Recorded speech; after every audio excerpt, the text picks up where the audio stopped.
अस्सलाम वालेकुम नाज़रीन। सऊदी अरब के मुख्तलिफ़ इलाकों के ख़ास तौर पे रियाज़ की सड़कों पे गैर मुल्की बाहर निकल आए, जिन्होंने हाथों में मोबाइल फ़ोन्स की टॉर्च जला के उठा रखी थी।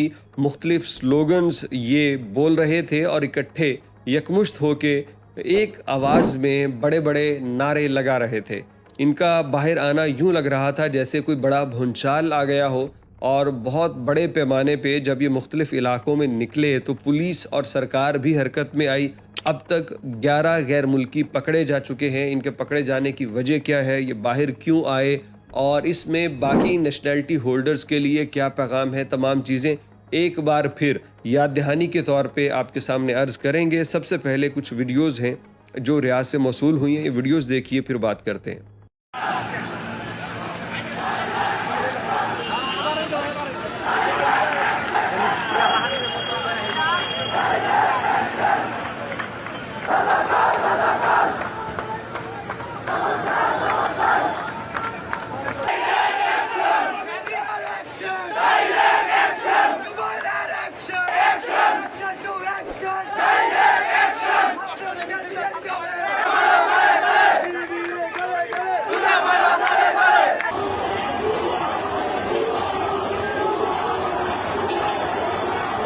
वीडियोज़ में नज़र आने वाले अशख़ास बांग्लादेशी नेशनैलिटी होल्डर हैं।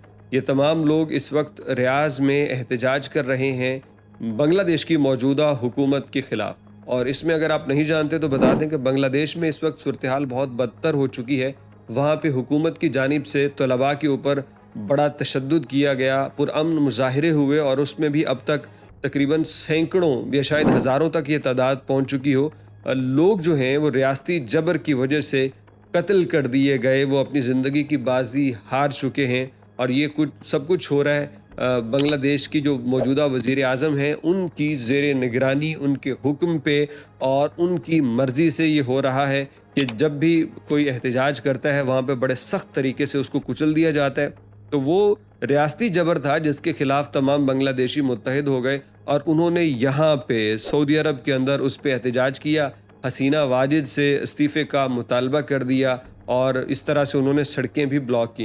अब हुकूमत जो है ना, जब इस पे हरकत में आई तो उन्होंने खुले मैदानों के अंदर जो लोग एहतजाज कर रहे थे या ऐसी एरिया पे जहाँ पे आमदोरफ्त नहीं थी, ट्रैफिक नहीं थी, उनके ख़िलाफ़ तो अभी तक कोई कार्रवाई नहीं की। लेकिन जिन लोगों ने सड़क से गुज़रते हुए कुछ देर के लिए भी सड़क बंद की और लोगों को वहाँ से गुज़रने में दिक्कत आई, ऐसे लोगों मुख्तलिफ़ जगहों से उन्होंने 11 अफराद को पकड़ा है।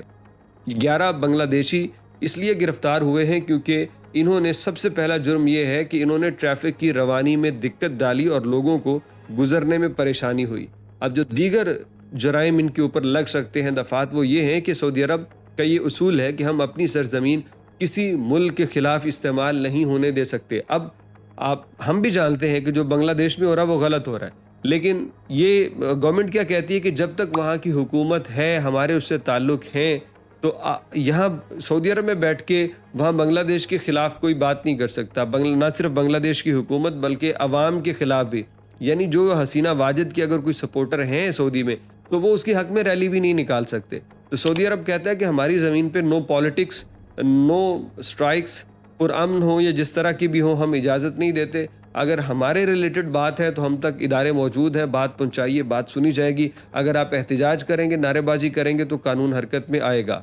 अब ये मामला किन का है? बंगाली भाइयों का। लेकिन हमारे जो पाकिस्तानी भाई हैं, आप भी बड़े जज्बाती हो जाते हैं मुख्तलिफ मौक़े के ऊपर एहतजाज करना और सब कुछ, तो गुरेज़ कीजिए, ये हमारा ही फ़ायदा है। वरना हुकूमत नहीं देखती कौन है, क्या कर रहा है, ये सच्चा या झूठा। वो कहते हैं कि जो यहाँ पे एहतजाज करे ना वो हमारे कागज़ों में झूठा है, क्योंकि वो यहाँ के कवानीन को फॉलो नहीं कर रहा। तो ये बांग्लादेशी जो पकड़े गए हैं, उम्मीद है कि इनके साथ नरमी वाला मामला किया जाएगा, लेकिन आम तौर पे ऐसा होता नहीं है क्योंकि रियासत जो है रियासती उमूर और अमन व अमान को रेड लाइन के तौर पे कंसीडर करती है। और जब भी इनके अंदर कोई शख्स इसको क्रॉस करता है तो उसके ख़िलाफ़ सख्त एक्शन लिया जाता है ताकि बाद वालों को, देखने वालों को इससे इबरत हो और वो कभी भी एहतजाज वगैरह का यहाँ पे ना सोचें।